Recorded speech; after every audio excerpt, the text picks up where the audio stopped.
নমস্কার দর্শক বন্ধুরা, রেস স্পোর্টস এর পর্দায় আপনাদের সবাইকে স্বাগতম। আমি সায়ন এবং এই ভিডিওতে আমরা কথা বলবো আর্জেন্টিনার যে ম্যাচ অস্ট্রিয়ার বিরুদ্ধে, সেই ম্যাচে তারা 2-0 গোলে জয়লাভ করেছে এবং এই জয়ের পর কোন কোন ভালো দিক আর্জেন্টিনার রয়েছে সেই দিক নিয়ে যেমন কথা বলবো, সেরকমই এমন দিক যেই দিকগুলো নিয়ে আর্জেন্টিনা দলের কাজ করা উচিত আমাদের নজরে, সেই পয়েন্টগুলো নিয়েও কথা বলবো। 5টা পয়েন্টে আমরা ভাগ করব আর্জেন্টিনা এই ম্যাচের পর তাদের দল কোন দিক দিয়ে সমৃদ্ধ হলো এবং কোন জায়গাটাতে লিওনেল স্কেলোনিকে এখনো কাজ করার প্রয়োজন।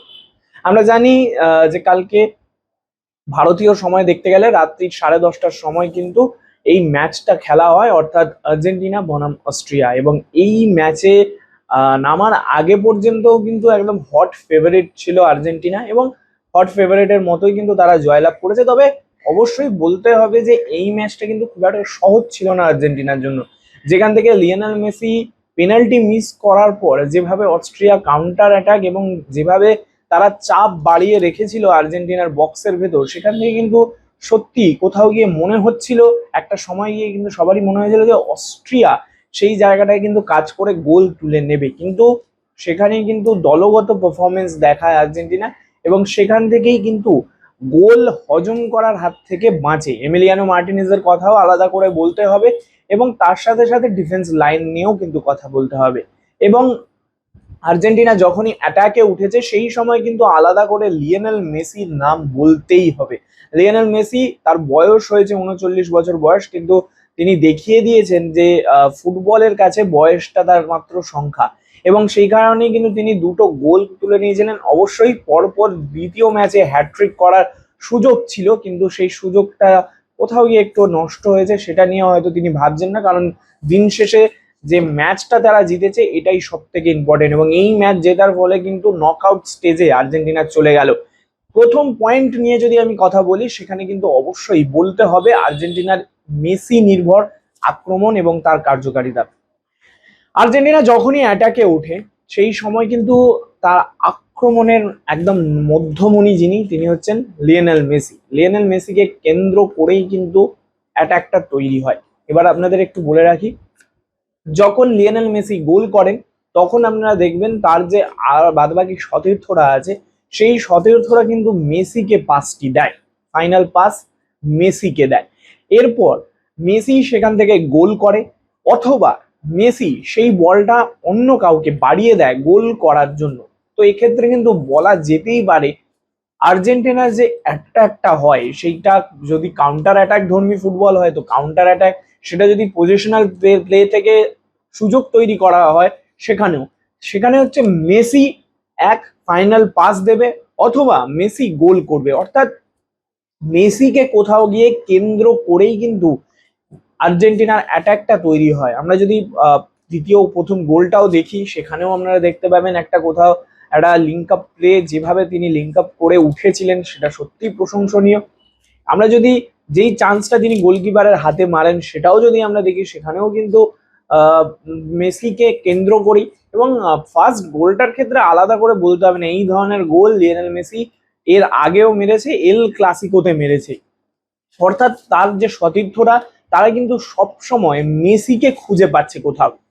সেকেন্ড গোলটার ক্ষেত্রেও কিন্তু একই হয়েছে। এবং আমরা যদি আরেকটু দেখি, রদ্রিগো দি পল কিন্তু সব থেকে ভালো জায়গায় ছিল যেখান থেকে তিনি গোল করতে পারতেন।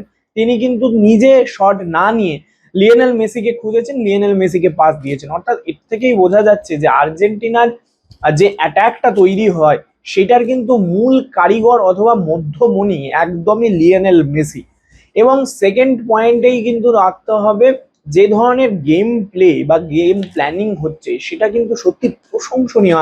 আর্জেন্টিনার প্রথমেই কিন্তু আর্জেন্টিনার দল তারা চেষ্টা করে বল পজিশন বেশি ধরে রাখার এবং তারপরেই একদম নিচ থেকে বিল্ড আপ প্লের মাধ্যমে, অর্থাৎ অ্যাটাকের জন্য যে বিল্ড আপটা সেটা একদম গোলকিপার থেকে ডিফেন্স লাইন থেকে স্টার্ট হয়ে ওপর দিকে ওঠার, এই ধরনের মূলত ফুটবল কিন্তু তারা খেলে। এবং সেখানেই কিন্তু মাঝ মাঠের কৃতিত্ব দিতেই হবে।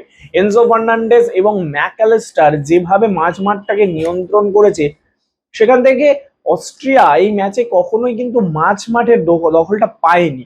এবং ঠিক সেই কারণেই কোথাও গিয়ে এই মাঝমাঠটা নিজেদের দখলে থাকা এবং ফাইনাল থার্ডে প্রপার বল পাওয়া, এবং সেখানে কিন্তু লিওনেল মেসির কথা আলাদা করে বলতেই হবে।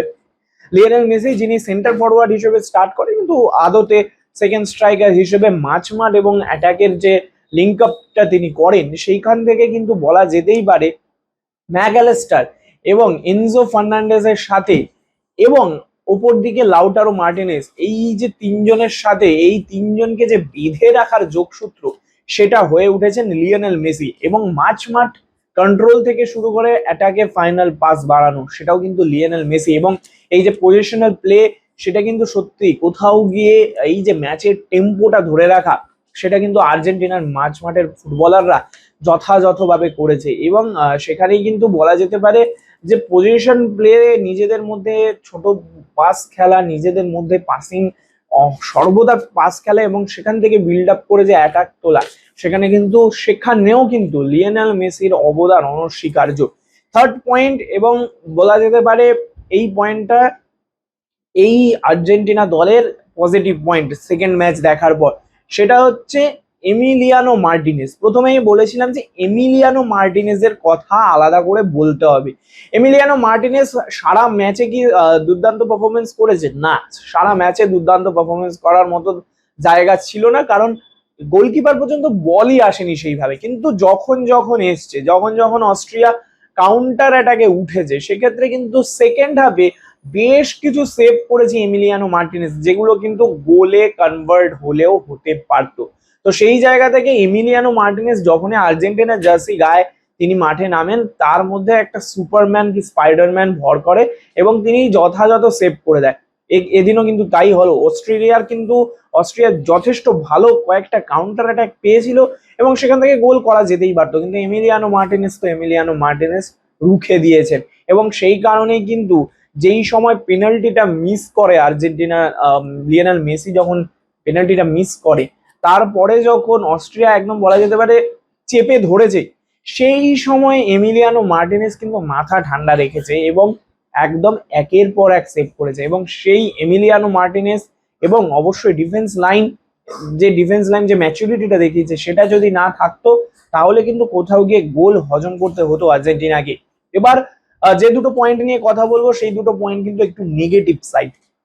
একদম বলা যেতে পারে কয়েনের যেমন দুটো পিঠ আছে, সেরকমই আমরা ভালো দিক নিয়ে যেমন কথা বলছি, সেরকম কয়েকটা দিক, এমন খারাপ বলবো না, কিন্তু এমন কয়েকটা দিক নিয়ে কথা বলবো যেই দিকগুলোতে মনে হয় যে আর্জেন্টিনা যেহেতু পরের রাউন্ডে গেছে, সেই দিকগুলো নিয়ে একটু কাজ করা উচিত, বা কাজ করলে যখন কোনো শক্তিশালী প্রতিপক্ষের সামনে পড়বে, সেখানে কিন্তু এই পয়েন্টগুলো বিপক্ষ দল কাজে লাগাতে পারে। তো তার আগে এই পয়েন্টগুলোকে শুধরে নেওয়ার কাজ করা যেতে পারে। সেখানে কিন্তু প্রথমেই ফার্স্ট পয়েন্ট হবে সুযোগ নষ্টের প্রবণতা। এইখানে লিওনেল মেসির পেনাল্টি মিস নিয়ে তো আমরা কথা বলছি অবশ্যই, কিন্তু তারপরেও বেশ কয়েকটা সুযোগ তৈরি হয়েছিল, যেই সুযোগগুলোকে কিন্তু কাজে লাগাতে পারেনি লিওনেল মেসিও পারেনি, দলের অন্যান্য সতীর্থরাও সেই সুযোগগুলোকে কাজে লাগাতে পারেনি। এবং এর সাথেও বলে দিচ্ছি, যেই পয়েন্টটা নিয়ে আমরা শুরু করেছিলাম, অর্থাৎ মেসি সেন্ট্রিক অ্যাটাক, সেই মেসি সেন্ট্রিক অ্যাটাক হওয়ার ক্ষেত্রে কিন্তু কোথাও গিয়ে এটা ব্যাকফায়ার করলেও করতে পারে। আমি বলছি না যে ব্যাকফায়ার করবে না, কিন্তু ব্যাকফায়ার করলেও করতে পারে। যেদিন মেসি জ্বলে উঠবে না, সেদিন কিন্তু ভাবনার বিষয় থাকবে এই আর্জেন্টিনার অ্যাটাক বা এই আক্রমণের দায়িত্ব কে সামলাবে। কেন এই কথাটা বলছি? কারণ প্রত্যেক ম্যাচে লিওনেল মেসি গোল করবেন না, এবং অবশ্যই এখনো পর্যন্ত আপনারা যদি দেখেন, আর্জেন্টিনা যে 5টা গোল করেছে, তার 5টার মধ্যে কিন্তু 5টাই লিওনেল মেসি করেছে। আর অন্যান্য কোনো ফুটবলার কিন্তু আর্জেন্টিনা দলের অন্যান্য কোনো ফুটবলার স্কোরশিট খুলতে পারেনি।